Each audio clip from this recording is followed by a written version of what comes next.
ഒരു രാജ്യം ഒരു തെരഞ്ഞെടുപ്പ് എന്ന നിലപാടിൽ നിന്ന് പിന്നോട്ടില്ല എന്ന് പ്രഖ്യാപിച്ചിരിക്കുകയാണ് കേന്ദ്ര സർക്കാർ. പ്രതിപക്ഷം പ്രതിഷേധം കടുപ്പിക്കുമ്പോഴും പിന്നോട്ടില്ല എന്ന് കേന്ദ്ര സർക്കാർ ആവർത്തിച്ചുകൊണ്ടേയിരിക്കുന്നു. ഓരോ ചുവടുകളും മുന്നോട്ട് വെച്ച് കേന്ദ്ര സർക്കാർ ഒരു രാജ്യം ഒരു തെരഞ്ഞെടുപ്പ് എന്ന ലക്ഷ്യത്തിലേക്ക് അടുത്തുകൊണ്ടിരിക്കുകയാണ്. കഴിഞ്ഞ ദിവസം ഒരു തെരഞ്ഞെടുപ്പ് ബില്ലിന് കേന്ദ്ര മന്ത്രിസഭ അംഗീകാരം നൽകിയിരുന്നു. വരുന്ന ശീതകാല സമ്മേളനത്തിലോ ബജറ്റ് സമ്മേളനത്തിലോ അവതരിപ്പിക്കുമെന്നാണ് അതിൽ പറയുന്നത്. ഇതോടെ ഏറെ നാളായുള്ള BJPയുടെ അജണ്ട നടപ്പിലാക്കുകയാണ് കേന്ദ്ര സർക്കാർ. മോദി സർക്കാരിന്റെ തെരഞ്ഞെടുപ്പ് വാഗ്ദാനങ്ങളിൽ ഒന്നായിരുന്നു ഒരു രാജ്യം ഒരു തെരഞ്ഞെടുപ്പ് ബില്ല്. വിവിധ സംസ്ഥാനങ്ങളുടെയും പ്രതിപക്ഷത്തിന്റെയും എതിർപ്പുകൾ മറികടന്നാണ് ഒറ്റ തെരഞ്ഞെടുപ്പിന് കേന്ദ്രം അംഗീകാരം നേടിയിരിക്കുന്നത്. ബില്ല് നടപ്പാക്കുന്നതിന് 5 വകുപ്പുകൾ കൂടി ഭേദഗതി ചെയ്യേണ്ടി വരും. കൂടാതെ ആദ്യഘട്ടത്തിൽ പാർലമെന്റ് നിയമസഭാ തെരഞ്ഞെടുപ്പുകളാണ് ഏകീകരിക്കുന്നതെങ്കിൽ അടുത്ത ഘട്ടത്തിൽ തദ്ദേശ തെരഞ്ഞെടുപ്പുകളും ഇതോടനുബന്ധിച്ച് നടത്തുവാനാണ് കേന്ദ്രം ലക്ഷ്യമിടുന്നത്. രാജ്യത്തെ 28 സംസ്ഥാനങ്ങളിലെയും 8 കേന്ദ്രഭരണ പ്രദേശങ്ങളിലെയും ലോകസഭയിലേക്കും സംസ്ഥാന നിയമസഭയിലേക്കും ഒരേ സമയം തെരഞ്ഞെടുപ്പ് നടത്തുക എന്നതാണ് കേന്ദ്രത്തിന്റെ നിർദ്ദേശം. എന്നാൽ കേന്ദ്ര നിലപാടിന് തുടക്കം മുതൽ കേരളം ശക്തമായി എതിർത്തിരുന്നു. എല്ലാ തെരഞ്ഞെടുപ്പുകളും ഒറ്റഘട്ടമാക്കുന്നത് തങ്ങളുടെ സർക്കാരുകളെ തെരഞ്ഞെടുക്കാനുള്ള ജനങ്ങളുടെ അവകാശത്തിന് മേലുള്ള വെല്ലുവിളിയാണെന്നാണ് കേരള നിയമസഭ പാസാക്കിയ പ്രമേയത്തിൽ പറയുന്നത്.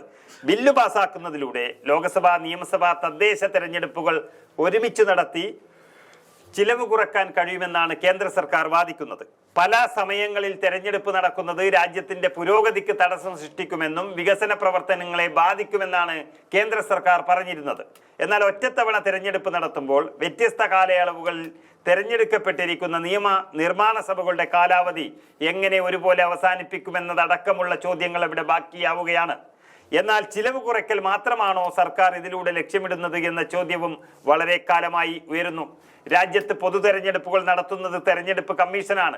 അതിനായി ബജറ്റിൽ പ്രത്യേക തുകയും നീക്കിവെക്കും. സർക്കാരിന് വരുന്ന ചെലവ് എന്ന് പറയുന്നത് ഇതാണ്.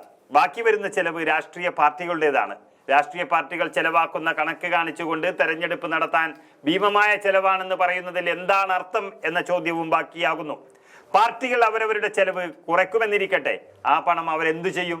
നാട്ടിൽ റോഡുകളും ആശുപത്രികളും പാലങ്ങളും ഒക്കെ കെട്ടാൻ ഉപയോഗിക്കില്ല.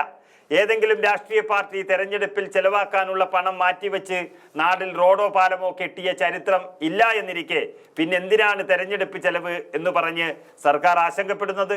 2014 നരേന്ദ്രമോദി സർക്കാർ അധികാരത്തിലെത്തിയത് മുതൽ ഒരു രാജ്യം ഒരു തെരഞ്ഞെടുപ്പ് ആശയം നടപ്പാക്കാൻ ചർച്ച ചെയ്തുകൊണ്ടിരിക്കുന്നു. മുൻ രാഷ്ട്രപതി രാംനാഥ് കോവിന്ദ് അധ്യക്ഷനായ സമിതിയെ ഇത് സംബന്ധിച്ച് പഠിക്കാൻ നിയമിക്കുകയും ചെയ്തിരുന്നു. ഇക്കഴിഞ്ഞ മാർച്ചിൽ സമിതി റിപ്പോർട്ട് സമർപ്പിക്കുകയും ചെയ്തിരുന്നു. എന്നാൽ കോൺഗ്രസ് ഉൾപ്പെടെയുള്ള 15ഓളം പാർട്ടികൾ ഈ നിലപാടിനെ വിമർശിച്ചു. 2024 ലോക്സഭാ തെരഞ്ഞെടുപ്പിന് മുന്നോടിയായി ഒരു രാജ്യം ഒരു തെരഞ്ഞെടുപ്പ് മാതൃകയിൽ രാജ്യം തയ്യാറാണെന്ന് തെരഞ്ഞെടുപ്പ് കമ്മീഷനും വ്യക്തമാക്കിയിരുന്നു. ഇന്ത്യ സ്വാതന്ത്ര്യമായതിനു ശേഷം 1967 വരെ ലോകസഭാ നിയമസഭാ തെരഞ്ഞെടുപ്പുകൾ ഒന്നിച്ചായിരുന്നു നടന്നിരുന്നത്. എന്നാൽ പല നിയമസഭകളും കാലാവധി പൂർത്തിയാക്കാതെ നിലംപൊത്തിയതോടെ ഒറ്റ തെരഞ്ഞെടുപ്പ് നയത്തിൽ മാറ്റവും വന്നു. പക്ഷേ കേന്ദ്ര സർക്കാർ നടപ്പാക്കാൻ ഒരുങ്ങുന്ന പുതിയ നീക്കത്തിലൂടെ തൂക്കുമന്ത്രിസഭയ്ക്കും കാലാവധി തീരും മുൻപ് വീണുപോകുന്ന സർക്കാരിന് മുന്നിൽ എന്താണ് പ്രതിവിധി എന്ന വലിയ ചോദ്യവും ബാക്കിയാണ്.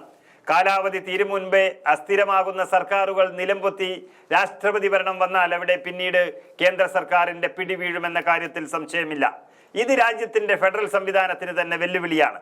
2029 ലോക്സഭാ തെരഞ്ഞെടുപ്പിനൊപ്പം മറ്റു തെരഞ്ഞെടുപ്പുകളും നടത്താനാണ് പദ്ധതിയെങ്കിൽ നിയമസഭകളുടെ കാലാവധി സംബന്ധിച്ച് എന്ത് തീരുമാനമാകും ഉണ്ടാകുക എന്ന ചോദ്യവും ഏറെ പ്രസക്തമാണ്.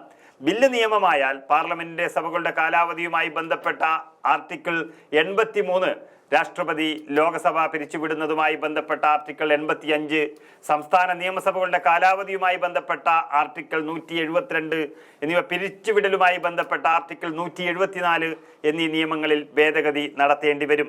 3/2 ഭൂരിപക്ഷം ഇല്ല എന്നിരിക്കെ, ഇതും അപ്രായോഗികമാണെന്നിരിക്കെ ഇത്ര തിടുക്കപ്പെട്ട് കേന്ദ്ര സർക്കാർ ഒരു തെരഞ്ഞെടുപ്പ് എന്ന ആശയം എന്തിന് നടപ്പിലാക്കുന്നുവെന്ന ന്യായമായ സംശയമാണ് പ്രതിപക്ഷം ഉന്നയിക്കുന്നത്.